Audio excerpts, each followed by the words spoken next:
राजकारणात जे दिसतं ते कधीच खरं नसतं आणि जे खरं असतं ते कधीच दिसत नाही. हे वाक्य जर कोणाच्या आयुष्याला तंतोतंत लागू पडत असेल तर ते म्हणजे शरद पवार. काल विधानसभेत सगळ्या आमदारांच्या डोळ्यात पाणी होतं. दादांविषयी शोक व्यक्त होत होता. त्यानंतर वरळीच्या विस्तीर्ण मैदानात दादांच्या स्मृतीप्रित्यर्थ शोक सभा सुरू झाली. पण तिथे एका व्यक्तीची अनुपस्थिती सर्वांना खटकत होती. ती म्हणजे खुद्द शरद पवार यांची. पण एक गोष्ट इथे काळजावर कोरून ठेवा. राजकारणात पवारसाहेब तिथे नसणं हेच त्यांच्या तिथे असण्यापेक्षा जास्त भयानक असतं. सध्या साहेबांची प्रकृती स्थिर नसल्यामुळे ते रुग्णालयात उपचार घेत आहेत, हे जगाला माहीत आहे. पण त्यांचा तो गुप्त डावपेच जो कोणाकोणाच्याच लक्षात आला नाही, तो आता उलगडण्यास सुरुवात झाली आहे. साहेबांच्या मनात नक्की काय चाललंय हे समजणं ब्रह्मदेवालाही शक्य नाही. पण यावेळी त्यांनी अशी एक खेळी खेळली आहे की ज्यांनी एका दगडात 3 मोठे पक्ष अक्षरशः घायाळ झाले आहेत. अजितदादांच्या त्या रहस्यमय शेवटानंतर अनेकांना वाटलं की आता राष्ट्रवादीचे अस्तित्व कायमचं संपणार. काही जणांनी तर पक्ष काबीज करण्यासाठी पडद्यामागे कट कारस्थानही सुरू केली होती. पण त्यांना हे माहीत नव्हतं की राष्ट्रवादी जरी दादांची असली तरी त्यामागे उभा असलेला हात हा त्यांच्या काकांचा म्हणजे शरद पवारांचाच होता.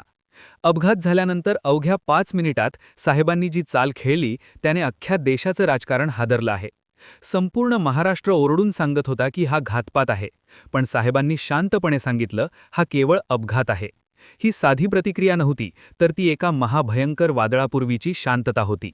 आज साहेब रुग्णालयात असले तरी त्यांचे मोहरे गल्लीपासून दिल्लीपर्यंत कसे चालत आहेत? त्यांनी असा काय डाव टाकलाय की ज्यामुळे सत्ताधाऱ्यांचं काहीतरी मोठं रहस्य दडलेलं असतं. खरं तर त्यांनी त्यावेळेस हे वाक्य सांगणं ज्यामुळे तपास यंत्रणांचे हात बांधले गेले असे लोकांना वाटत होतं. पण खरं तर जे संशयित होते त्यांना गाफील ठेवण्यासाठी हे वाक्य बोललं गेलं अशी चर्चा सुरू झाली आहे. जे यामधील संशयित होते किंवा जे याचे मास्टरमाइंड असतील त्यांना वाटलं आपण सुटलो, पण खरंच हा साहेबांचा तो भयानक डाव होता. दिशाभूल करून शत्रूला गाफील ठेवून हीच त्यांची जुनी शैली त्यावेळेस पाहायला मिळाली. आता खरंच हे त्यावेळेस त्यांनी का म्हटलं होतं याचं जे कारण आहे ते आज समोर आलं. राजकीय डावपेच कशा पद्धतीने सुरू होते याची कल्पनाच कोणाला मिळाली नाही.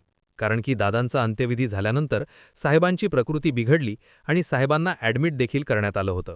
ते ॲडमिट झाले त्यावेळेस त्यांचा सगळा संपर्क त्या ठिकाणी तुटत असतो आणि राजकारणापासून ते थोडेसे लांब जातात अशा प्रकारची पद्धत आहे. पण खरा खेळ त्याच वेळेस झाला असं बोललं जाऊ लागलं. पण अखेर जे उघड झालं आहे ते अत्यंत भयानक आहे. साहेबांना जे जे लोक ओळखतात त्यांच्या देखील तोंडाचे पाणी पळाले आहे की इतका मोठा डाव त्या ठिकाणी झाला आहे. साहेबांचा शेवटचा वार काय होता हे कोणाला समजलं नव्हतं. पण त्यावेळेस ते दवाखान्यात ॲडमिट होते. यावेळेची परिस्थिती अशी होती की साहेब रुबी रुग्णालयात उपचार घेत होते. बाहेर चर्चा होती की आता साहेब थकलेत, आता राष्ट्रवादी संपली, प्रफुल्ल पटेल आणि सुनील तटकरे यांसारखे नेते आता पक्षाची सूत्र आपल्या हातात घेतील अशा बातम्या पेरल्या जात होत्या. पण साहेब रुग्णालयातूनच अशा काही हालचाली करत होते ज्याचा सुगावा कोणालाच लागला नाही.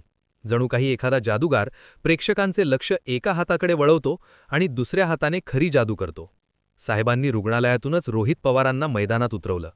एकीकडे साहेब अपघात म्हणत होते तर दुसरीकडे रोहित पवार पत्रकार परिषदा घेऊन 70% रहस्य अद्याप बाकी आहे असं म्हणत थेट भाजप आणि तटकरे पटेल जोड. बॅनर्जीचं विधान त्यांनी थेट घातपाठाचा आरोप केला.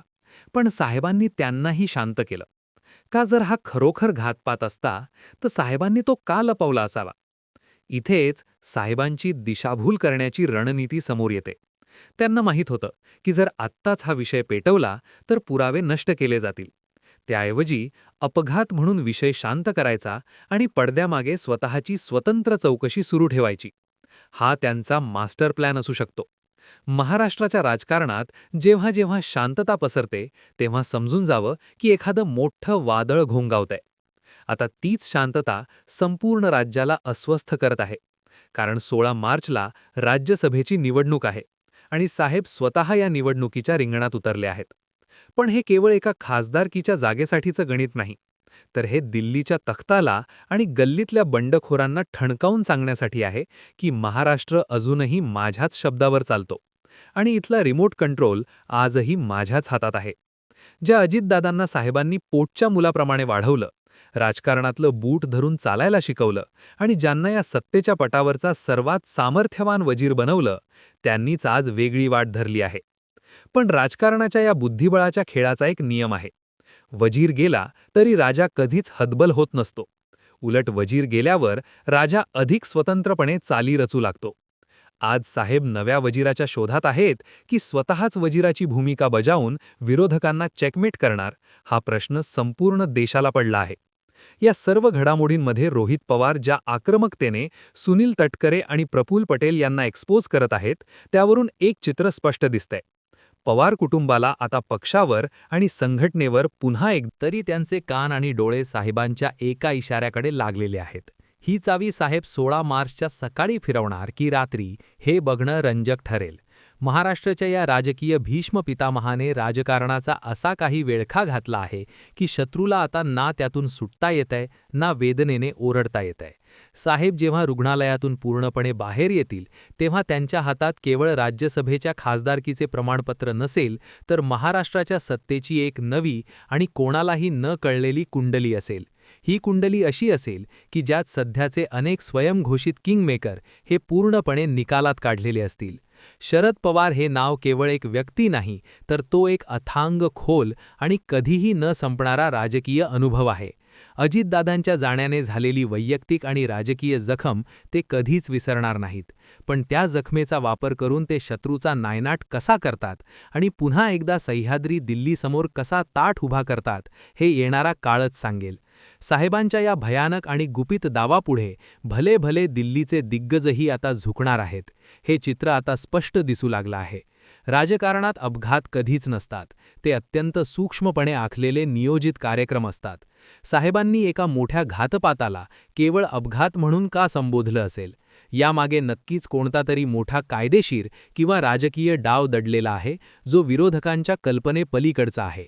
16 मार्च ही तारीख महाराष्ट्राच्या राजकारणात एक नवीन आणि कदाचित सर्वात धक्कादायक अध्याय लिहिणारी ठरेल. आत्तापर्यंत तुम्ही जो रिपोर्ट पाहिला तो ऐकल्यावर तुमच्याही मनात शंकेची पाल नक्कीच चुकचुकली असेल. कारण महाराष्ट्राच्या राजकारणात पवार नावाचे जे चक्रव्यूह आहे ते भेदणं